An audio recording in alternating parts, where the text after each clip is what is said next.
Alrighty, welcome back everyone. We just talked about that Penn State-Illinois game, going to be a really, really fun one up there in State College, and I do have Penn State winning it.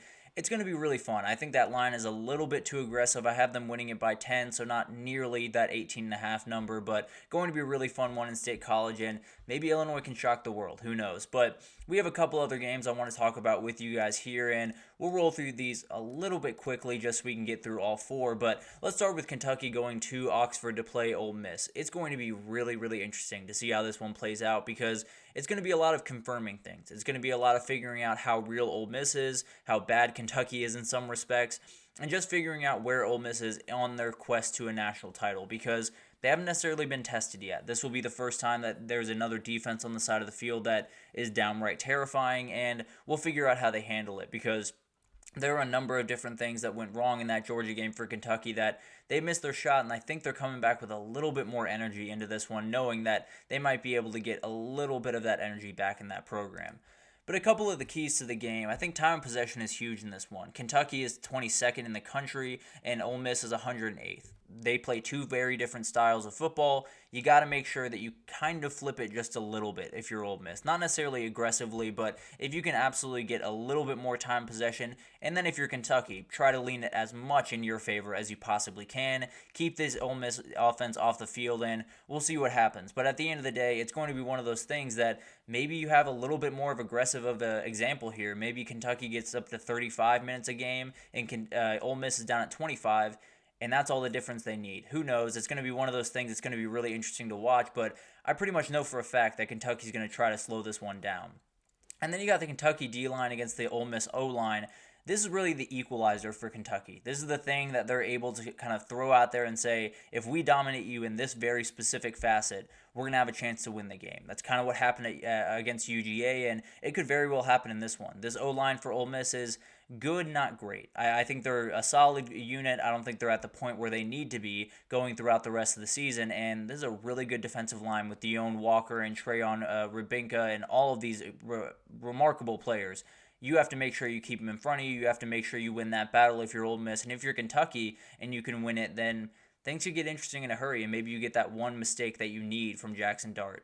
And then you got Ole Miss's pass rush, excuse me. Kentucky absolutely dominated, or South Carolina absolutely dominated Kentucky's offensive line when it comes to pass rush. Ole Miss averages just a half sack less than South Carolina on the season with 3 sacks per game.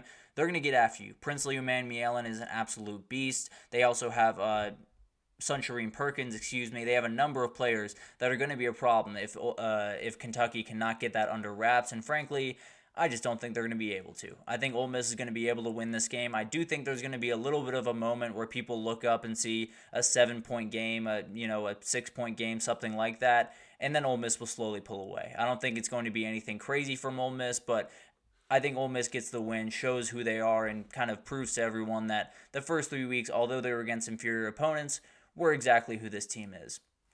And then we got Wisconsin USC. This is a really interesting game for a number of different reasons, and obviously one being because USC is coming off a really tough loss, and that's one of the big time keys to this game. And then you got Wisconsin kind of in the Kentucky position. They feel like they might be able to do what Michigan did and just kind of run the ball, just kind of run the ball as aggressively as you possibly can in this game and see if you come out on the right side. And that kind of brings me to the keys of the game. USC's mentality will be really interesting because you are coming off a really tough loss where you got battered and bruised, and it was definitely not the way you wanted to finish that game. What's the energy like on this team, especially on the defensive side of the ball? How are they attacking this game? Frankly, I have less worries about this team being able to respond the way that I expect them to, but there's definitely a little bit out there that can definitely give you a little bit of pause if you're a USC fan, so it'll be fascinating to see how they kind of bounce back from that really tough loss a week ago and prove themselves this upcoming week. And then Wisconsin's approach, we just talked about it. It's going to be a lot like what Michigan did. Now, I don't think they're necessarily capable of running at the same clip that Michigan was,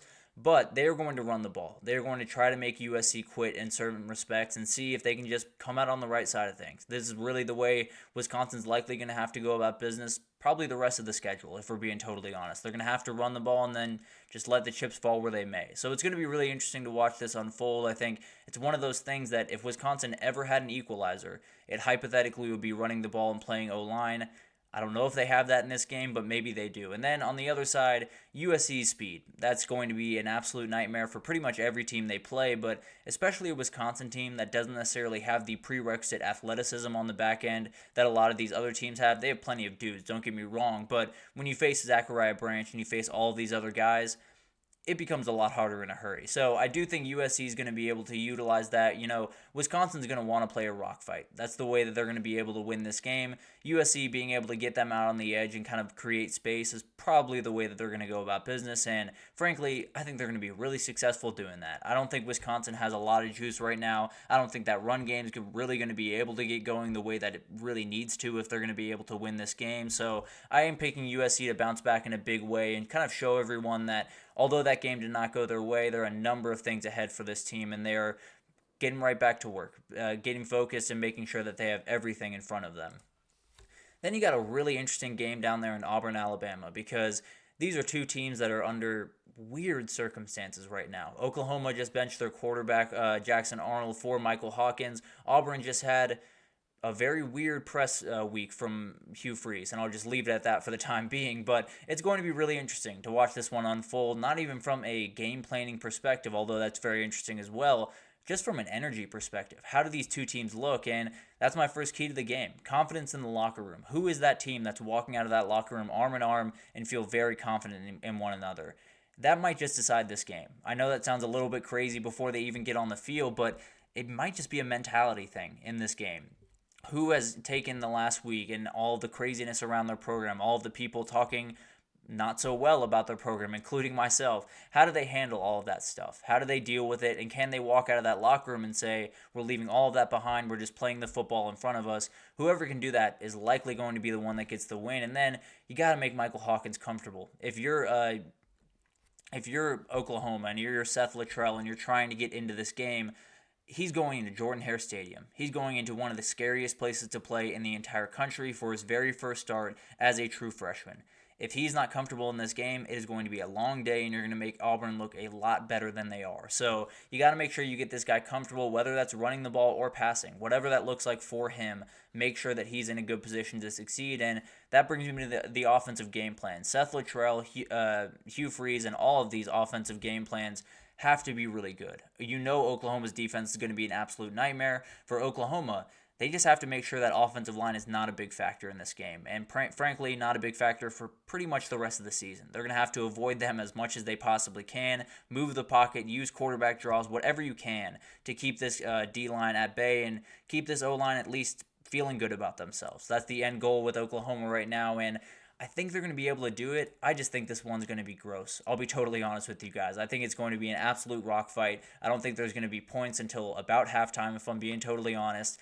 And I think they'll get it done. I think Oklahoma's going to get the win, but I think both these programs walk out of this one just a little bit upset with how this one went down. So definitely will be interesting to watch. I do have Oklahoma winning by a hair down there in Jordan-Hare Stadium, but would not be surprised if it went the other direction. These are just two teams that are really hard to get a beat on right now. But let's get into the last game here, and we had to give this game some love. This game is so important, and frankly, I know this sounds crazy. It might be the most important when you talk about the playoff. Now, I don't care too much about what's going to happen in the playoff right about now, but if you're one of those people that really cares about what it means for the playoff, this might be the most important game of the weekend because both these teams are looking at it as if they win this one, they are fully on their way to a CFP berth. And let's get into how they're going to be able to do that because this is going to be a really interesting game.